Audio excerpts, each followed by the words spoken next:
السلام عليكم ورحمة الله وبركاته.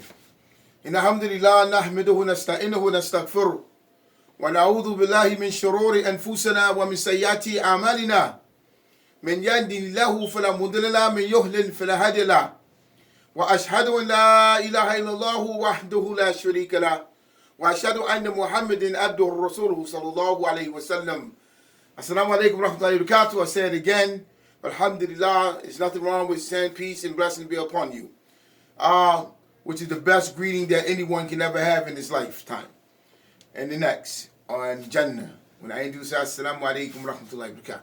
Now, so, alhamdulillah, we want to, inshallah ta'ala, give you an important lesson today.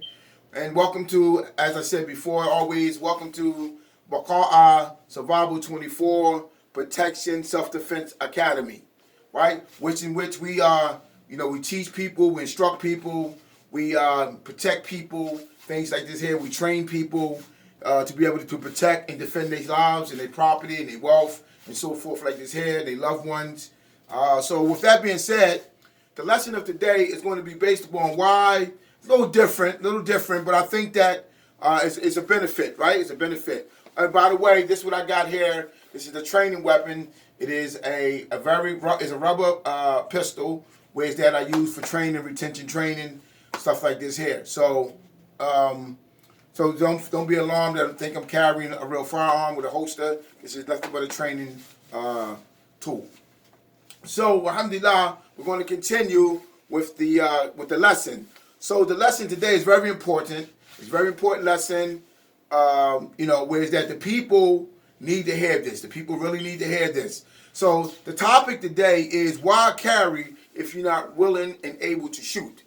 And I know that's probably say that again. I said why carry a firearm or your gun if you're not willing and able to shoot. And what I mean by that is that unfortunately you have a lot of people that purchase firearms.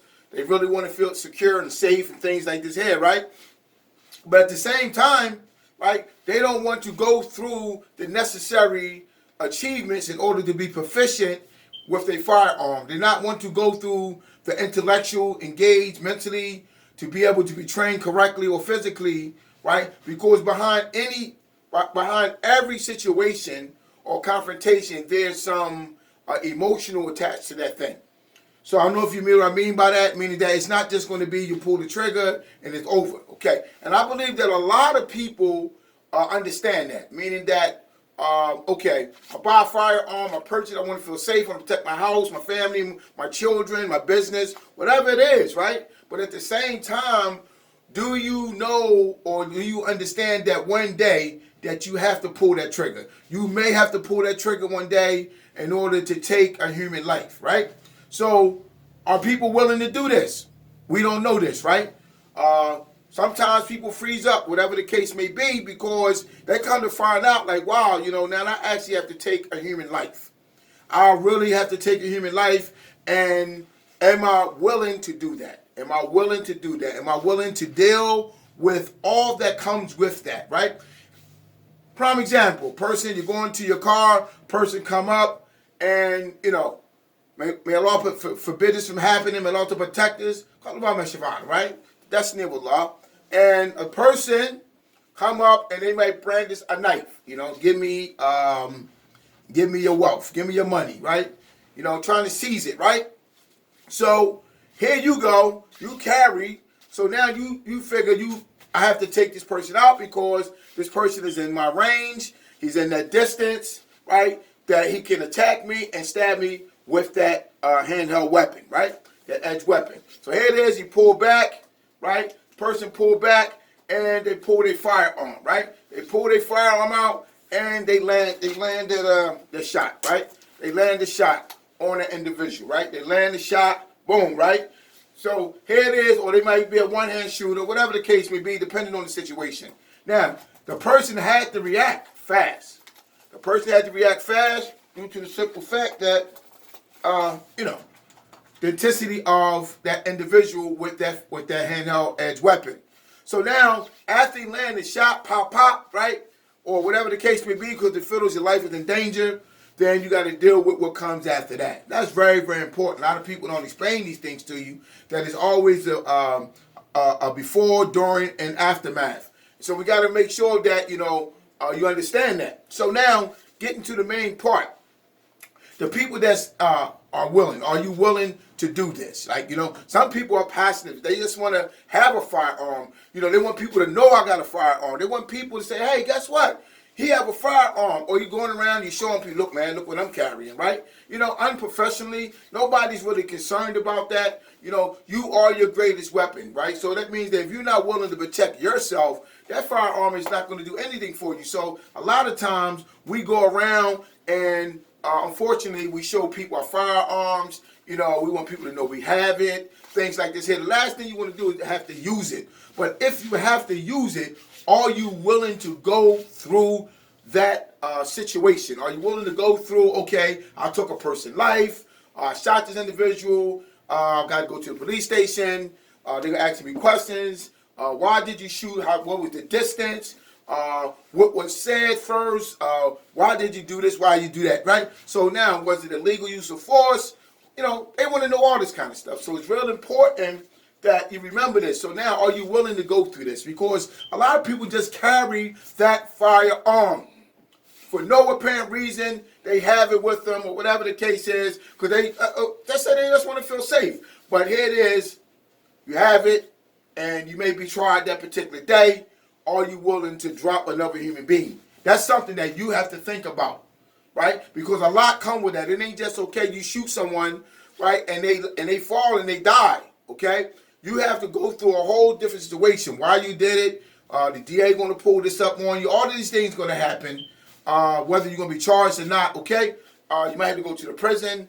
You might have to stay in prison for some time until maybe in short time you beat the case. All this stuff is important, right? You got to get a lawyer. You got to get all this. So now your family, what they do, they suffering. They can't pay the bills. This is happening because they're trying to get you a lawyer. So, even so, if you got a firearm, are you willing to pull that trigger? Because you don't have time to think. So if you blink one time or you think when you engage in a physical confrontation and it leaves you no choice, I guarantee you, if you think, you blink. If you blink, you think. That's all how much time it takes. So you have to be willing. No, okay, I got this firearm. This is mine. This is my protection. I'm going to do what I have to do. This is the reality. You may have to draw your weapon and take another human's life. Are you willing to deal with that? So if you have it and not willing to use it, 9 out of 10, right, you're abusing it, right? Meaning you're abusing yourself because you may get hurt just by having it, or you may go for it and you're not really trained or anything like this here. This is another aspect we're going to get into after the willing, right? Because are you willing to take another person's life? This is the main point. And some people say, yeah, man, I have to, I got to do it, right? I didn't ask if you got to do it. I said, are you willing to do this, right? Are you willing, okay? Because a lot of people freeze up. A lot of people freeze up in situations, and it gives the enemy time to either like in farm gun retention training, you got it, you grab it, and the person say, what you going to do with that? Like, they're not afraid of what you're going to do, right? So they might charge you, and you may have to be able to protect. You have to protect your firearm, and you may have to with your life, and you might have to let off a couple shots. You thought maybe, hey, guess what? I show them I got a firearm, they're going to walk away. That's not the case all the time.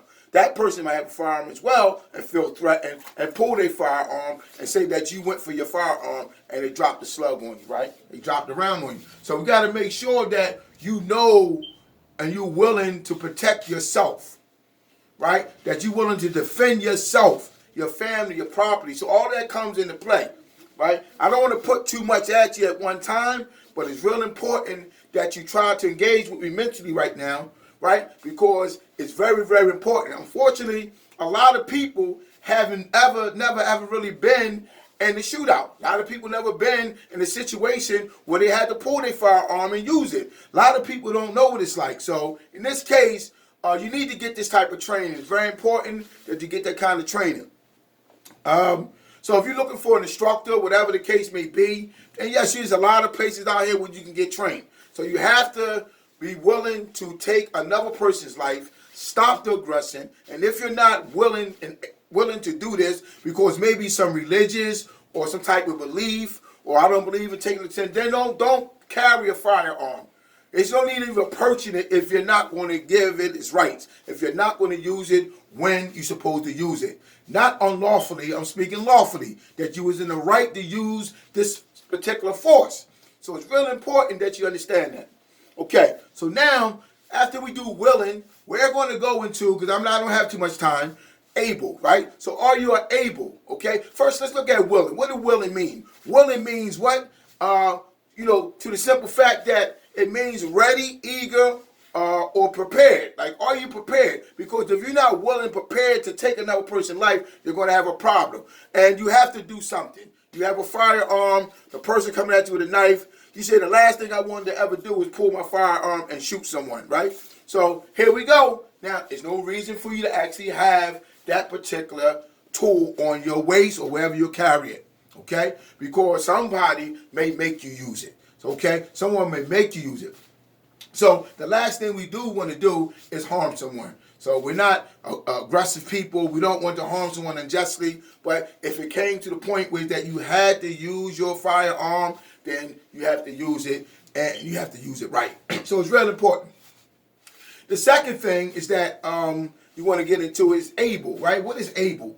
Able is having the power. Able is having the power, skill, right, and the means or opportunity. That you have these skills, that you went after you understand, like, these are the situations, going from the willpower, from the willingness, that, okay, now am I able? Do I have the right skills? Do I have what it takes to do this, okay? I have the mindset there now, and I'm willing to do this thing if I have to, if it's necessary, out of necessity, I got to take this individual out. The main thing is, okay, do I have the ability? Am I able to perform this task, this duty? Do I have the correct skills to be able to do this, right? Because it takes skills. You just don't have it and you don't have skills. So this is what I say, that people need to go to the range. People need to go find a trainer. People need to get all kinds of things and keep educating themselves when it comes to the firearm training.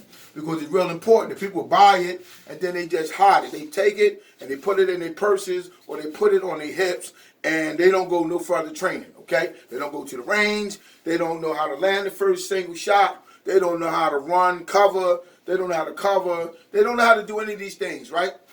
Because unfortunately, a lot of times when you might have to use this is when you're under fire, a lot of times. Or some, so therefore you might even get an opportunity. You may have to run for cover first, then pull, right? So it's real important that you get this training, right? That you have that professionalism on maintaining, holding your weapon, holding it down, and plus giving it its rights and using it when you only supposed to use it. So that's real important, okay? That's real important. So now, we want to get that understood now, because unfortunately, like I said before, a lot of people purchase these firearms and they abuse it, right? They abuse the authority that they have to carry, right? So they're not really trying to shoot someone, and if they do, then they don't know what to do after that. They don't know what is the necessity, what I have to do. They don't know the lawyer up. They start talking like it's a self-defense situation, claiming self-defense. Whatever the case is,